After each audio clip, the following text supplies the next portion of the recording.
Mame fana say ma PENDREAM TV. PENDREAM TV there osia dem yopo. How are you doing? I'm very well. Thank you very much. Let me clarify some few points that has been raised by our colleague with you this morning, Dr. Kusi, and also to clarify some points that has been raised by the majority leader. Randy, it is important for the people of Ghana to understand that both leadership, the NDC majority, the NDC minority and the MPP majority leadership, at a business committee last week, agreed that Parliament was going to rise in a day yesterday. And we agreed that that is going to be done, not too late, but we intend to close early. And so that understanding was established. Again, it was our understanding that on that day, the outstanding businesses will be taken, even if the businesses has been advertised, and obviously those businesses, there are reports to back them. So we went to the chamber early, agreed on that day. We started about 12. Businesses were taken.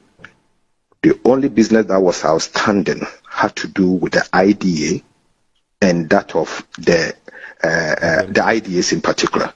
So the IDAs had to do with a loan facility of $150 million that the government of Ghana intends to take from the World Bank. But this IDAs in question, something fundamentally was wrong with the IDAs. Not long ago, in the year 2020, $200 million was taken by this government for the same purpose. But strangely to us, the government could not account for the $200 million. When we probed further, $65 million of an amount that was supposed to be used for the dredging of Addo and others, and the stilting of certain key outlets in terms of culverts were used for the purposes of COVID-19 chop. We requested them to give us the breakdown of what they used the money for. And it was found out that the money was actually used for things that no one can be proud of. In fact, simply put, for corrupt purposes.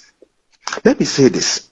We asked the members of the Finance Committee working with the members of the Works and Housing Committee to visit the site. For some interesting reason, the members of those committees decided not to go because apparently they are aware that they are not going to get what they are supposed to. Apparently, the ministers and the government decided not to encourage them to go to the site. So they did not go. And the agreement was for them to visit the site and bring a report to the House. So at the time the Speaker was going into the chamber, the report from the Works and Housing Committee dealing with the concerns that the House raised were not available. And so there was no business as long as we were concerned. I've heard them also talk about tax waivers. Let me say that the tax waivers were never advertised on the business statement. It was not in Parliament records that Parliament was going to take the tax waivers for that day. In fact, these are the tax waivers that the NDC minority has raised serious issues about. Tax waivers amounting to $449 million. They came back telling us that because of our insistence, they have reduced the tax waivers from $449 million to $331 million without any proper explanation. The tax waivers concern that we are talking about were not advertised. The Finance Committee never met on it. And I was surprised to hear that the majority leader and some MPs are saying that the Finance Committee had met on it and a report was ready. When was that? I'm a member of the Finance Committee. So no meeting has happened. It has never been tabled before Parliament. It has never been tabled before the Finance Committee. And the Finance Committee has not prepared a report to be presented to the plenary. So there was no business that the majority is creating an impression that the Speaker of Parliament, for some interesting reason, decided to sabotage government business. There was no business. Simple put, the government had no business for the day. That was what it is. And nobody should create an impression that the speaker, for some interesting reason, decided to sabotage government business. There was no government business in the first place. The IDA loan was not ready because we had raised serious issues. We think it's a corrupt deal. We think that deal should not even make its way to Parliament. We have seen so many things. Randy, I won't speak on that matter now. I will wait for that report to come back to the House when we resume. And then Ghanaians will see the extent of corrupt practices that has gone on in this administration since 2017. It stinks and it's bad. Now, but in the meantime, yes. In the meantime, let no one create an impression that the Speaker of Parliament has sabotaged government business. The government simply does not have business for the day.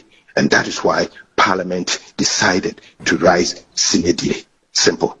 Now, Leader, there is definitely an impasse in view of the letter you received from the presidency and, of course, the Speaker's pronouncements on the matter.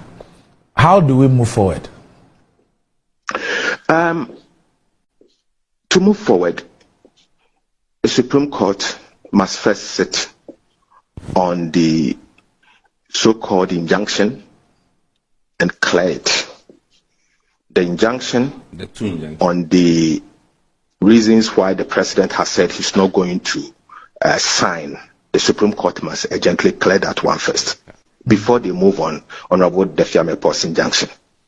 These two injunctions, they can't deal with it. What if the Supreme Court sits on Honorable Defiamepo next week? That clearly will show that Supreme Court is picking and choosing. The first injunction was done weeks before the second one. So in the interest of fairness, they cannot pick the other one and the one that was filed first and deal with it before they move on to they have to do the first one before they move on to the second one. But even most importantly, I'm of the view that the president must recognize the constitutional provisions. And the constitutional provisions is clear. The fact that Parliament cannot be stopped to present a bill to His Excellency the President. The President has a minimum of 5 days to assent to the bill or reject. So these are two options. If he decides not to do it, in our view, he has breached the Constitution.